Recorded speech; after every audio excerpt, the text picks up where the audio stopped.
Fala galera do canal Tano Esportes, e hoje nesse vídeo vamos falar sobre o empate polêmico entre Cruzeiro e Fluminense em um jogo marcado por várias defesas dos goleiros Cássio e Fábio respectivamente das duas equipes, em um jogo marcado também por várias polêmicas de arbitragem, muitas confusões, muitas tretas, o que acabou ofuscando o brilho da partida entre Cruzeiro e Fluminense, que protagonizaram um jogo muito movimentado, com várias chances para os dois lados. Como eu já falei, esse que foi um dos melhores jogos do Campeonato Brasileiro no primeiro tempo, em questão de nível técnico. E no segundo tempo, o jogo decaiu muito, principalmente pelo que eu já falei, das confusões da arbitragem, dos lances polêmicos da arbitragem e da treta de vários jogadores ali que estavam envolvidos. Por exemplo, o Gabigol ali teve uma treta com o jogador do Fluminense no segundo tempo ali, muitas confusões nesse segundo tempo, o que acabou ofuscando o brilho da grande partida que Cruzeiro e Fluminense estavam fazendo até aquele momento no segundo tempo. E um jogo que acabou prejudicando muito as chances do Cruzeiro de conquistar o pentacampeonato brasileiro neste ano de 2025, e acabou piorando muito as chances do Fluminense conseguir uma vaga direta para a Libertadores, haja vista que o Mirassol venceu ontem a equipe do Palmeiras por 2-1 e chegou a 59 pontos, enquanto o Fluminense, por sua vez, está bem atrás do Mirassol nessa tabela de classificação, muito por conta do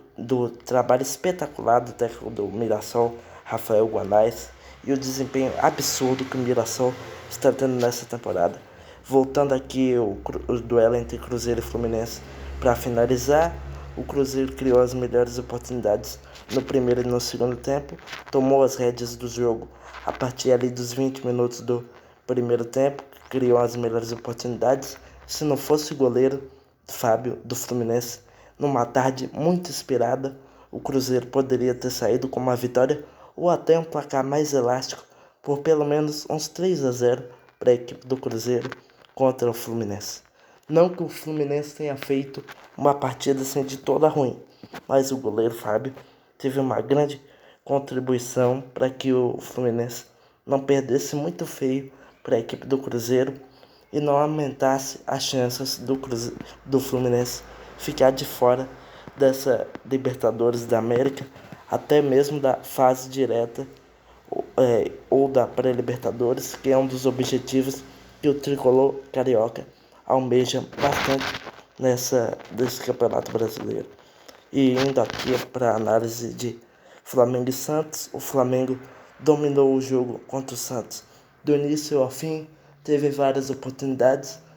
teve mais posse de bola, criou mais oportunidades, teve o golaço do Léo Pereira no primeiro tempo de muito oportunismo,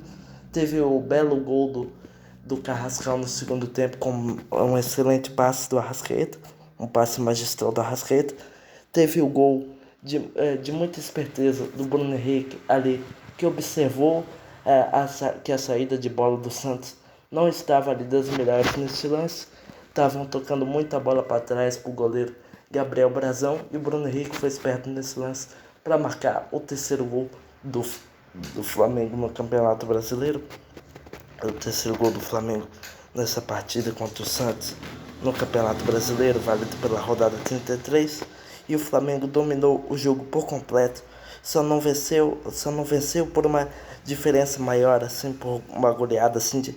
4-5-2, porque o Flamengo teve muita desatenção na defesa e depois no segundo tempo decaiu muito depois que o pênalti do Arrascaeta não entrou, porque a bola bateu caprichosamente na trave. O Arrascaeta, que é um dos artilheiros desse Campeonato Brasileiro, não fez o gol de pênalti porque a bola bateu caprichosamente na trave, e às vezes o jogador tem muito azar assim, acaba que a bola não consegue entrar, mas é isso, o Arrascaeta tem que levantar a cabeça para continuar na bela temporada que ele está fazendo até o momento no Flamengo. Craque do jogo, Bruno Henrique, nota para arbitragem 7, apesar de alguns erros que eu vi no primeiro tempo. Ao meu ver, a arbitragem não comprometeu o jogo do Flamengo. É isso aí, Flamengo na vice-liderança em busca do título brasileiro para cima do Palmeiras em busca do título da Libertadores, também para cima do Palmeiras no dia 29 de novembro lá em Lima. É isso, craque do jogo Bruno Henrique, nota para arbitragem 7, valeu e fui.